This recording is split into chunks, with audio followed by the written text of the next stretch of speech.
Est-ce que ce monde est sérieux? Une trilogie du travail regroupe les pièces Droit dans mes bottes, La boîte et ce qu'il en coûte. On passe environ 40 ans de notre existence à travailler. Alors je me suis demandé quel était le sens de notre travail, quelles valeurs on pouvait défendre à travers lui. Que faire quand on aime son métier mais qu'on ne peut plus l'exercer de façon satisfaisante? Travailler, oui, mais à quel prix? J'ai choisi d'interroger 3 modèles et de mener 3 champs d'investigation. Le modèle agricole, le modèle privé à travers les grandes entreprises et le modèle public à travers la santé. Pour cela, je me suis attachée à 3 personnages féminins, 3 héroïnes du quotidien, 3 femmes extraordinaires qui aiment leur métier mais qui ne peuvent plus l'exercer dans de bonnes conditions, c'est-à-dire en accord avec leurs valeurs. Elles cherchent à redonner du sens à leur existence en se reconnectant à des valeurs humanistes, sociales et respectueuses du vivant. Le système néolibéral accru et pervers. Il a de graves conséquences sur le travail et sur les êtres humains. C'est un système pervers qui soumet les salariés et qui les utilise un peu comme des humains Kleenex.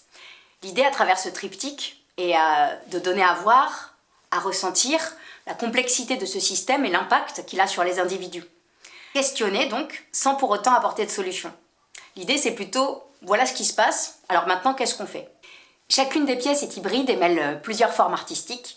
Texte, musique et corps se mêlent pour essayer de donner à vivre organiquement le spectacle au public. Droit dans mes bottes, c'est la confrontation entre un père et sa fille autour de la transmission de la ferme familiale.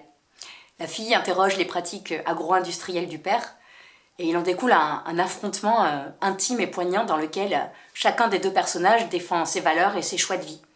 Il y a un 3e personnage, un ouvrier agricole réfugié des Balkans, qui assiste impuissant à cet affrontement.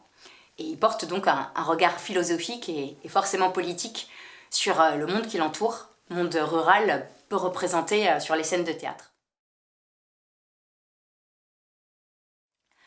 Dans la boîte, on suit le parcours tragique de Alice, qui se retrouve lanceuse d'alerte dans son entreprise malgré elle. Cette femme cadre dans une multinationale refuse un système en faillite morale. Elle se lève pour dire non.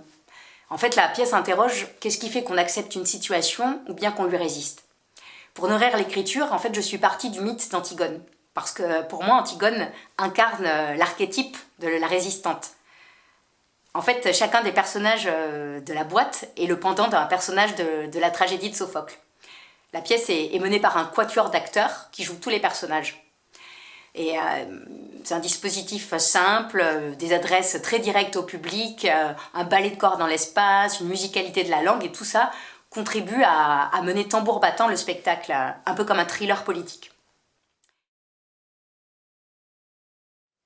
Ce qu'il en coûte, dernier volet donc de la trilogie, je suis partie à la rencontre des soignants qui se sont retrouvés au cœur de la tempête pendant la crise sanitaire.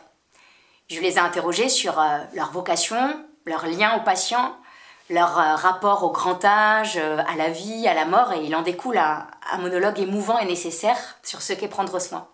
Et ce monologue est accompagné par la musique live de Jeff Manuel, une musique qui est vraiment tournée du côté de la vie puisqu'elle fait référence pas mal au hip-hop ou au rock.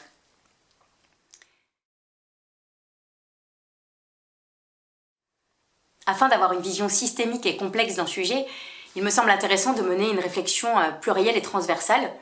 Aussi, je me prends un peu pour une journaliste d'investigation et je me rends sur le terrain. Je pars à la rencontre des êtres qui font ces métiers, je les interroge, je les interviewe et à partir de cette matière récoltée, s'élabore la fiction. Et puis dans un 2e temps, il y a l'écriture collective au plateau, parce que j'aime vraiment m'entourer de comédiens, mais aussi de musiciens et de danseurs, parce que je pense que nos pratiques diverses, en fait, elles nous nourrissent mutuellement, et ça permet de concevoir un objet protéiforme qui peut être perçu de multiples façons. Voilà, chacune des pièces est conçue soit version salle, soit version tout-terrain, afin de jouer partout et pour tous. Je me tiens à votre disposition pour vous en dire plus.